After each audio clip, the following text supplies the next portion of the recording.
Throughout the history of architecture, there has existed a distinct relationship between the formal and the contingent. From Alberti's lineaments to Rowe's geometry, there have always been facets of architectural theory that privilege delineated space. However, through an analysis of Eileen Grey and her contributions to architecture and the arts, it is clear that architecture as a practice is inexplicably tied to the greater world of the arts. With a foot in both worlds, Eileen Grey provides an alternative modernity that exemplifies those esoteric ties that unite the creative unconscious.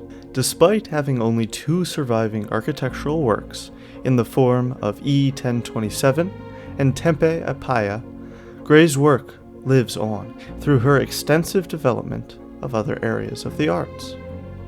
As Will Wiles states, Eileen Grey applied herself to many fields over the course of her long life, and there were few in which she did not excel. One of the primary facets of this was furniture. Her gallery, Jean Désert, explored many of the modern facets of furniture design, with flexibility and sleekness imperative. One of the pieces Grey is most known for is her black lacquer screen, constructed from 1922 to 1923. Critically acclaimed as an iconic Art Deco screen, its design was later reproduced in a variety of colors and is situated as a pivotal piece in modern interior design. So too was the E1027 adjustable table, a piece centered around the idea of multifunctionalism and minimalism. By allowing for adjustment in the height of the table, Grey envisioned it could be used while sitting, as a bedside table, or in countless other scenarios. Painting was another area in which Grey excelled. Like furniture, she tapped into the modern trends, using cubism, abstraction, and purism to develop works as unique as her furniture. Pieces like Bomb Sight and Still Life with Capon Mask highlight these esoteric and abstract values, pushing the capacity of human perception to its limits. These interests in furniture and painting ultimately culminated in her design of E1027, a home built for her lover, Jean Badavici, in 1929. Designed as a tiered white villa overlooking the Mediterranean Sea and named in cipher for the love she shared with Badavici, E1027 was a masterwork in design, both interior and exterior. One of the most prominent spatial qualities of the house was the creation of rooms, with doors and openings placed outside of sightlines in order to make each room feel separate and individual. A formal analysis considering Le Corbusier's 5 points is also imperative for understanding E1027. Pilotis, or concrete pillars, are used, but only support a portion of the structure, leaving the rest for the surrounding landscape.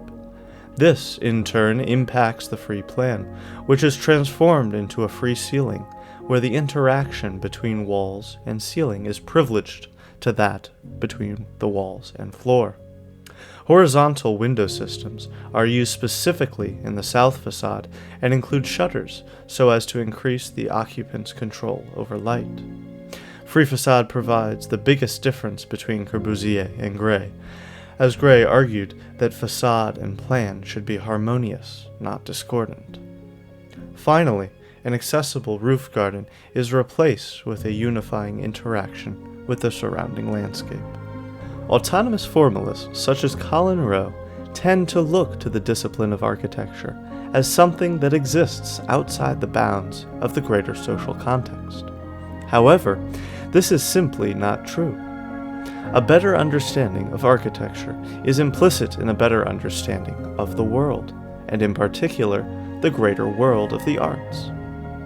Eileen Grey herself seemed to agree with this sentiment, stating that external architecture seems to have absorbed avant-garde architects at the expense of the interior, as if a house should be conceived for the pleasure of the eye more than for the well-being of its inhabitants.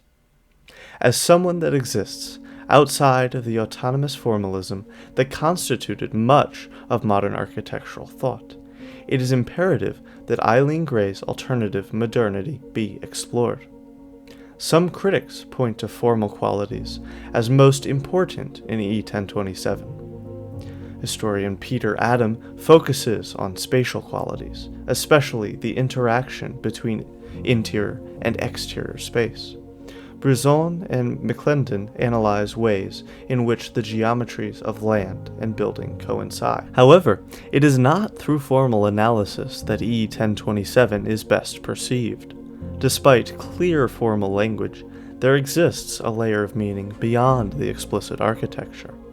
Scholar Rachel Tyler delves into this aspect of Grey's design, stating that previous architectural histories of Eileen Grey that rely upon representations of her work in black and white photographs have missed the spatial and placemaking qualities of color in her work. While this sentiment is certainly accurate, it should be expanded beyond just color. Eileen took part in many facets of the changing art world: furniture, tiling, texture, color, and painting, all which contribute to creating an alternative modernity, a state where the well-being of the inhabitants is not sacrificed for the zeitgeist and autonomous form.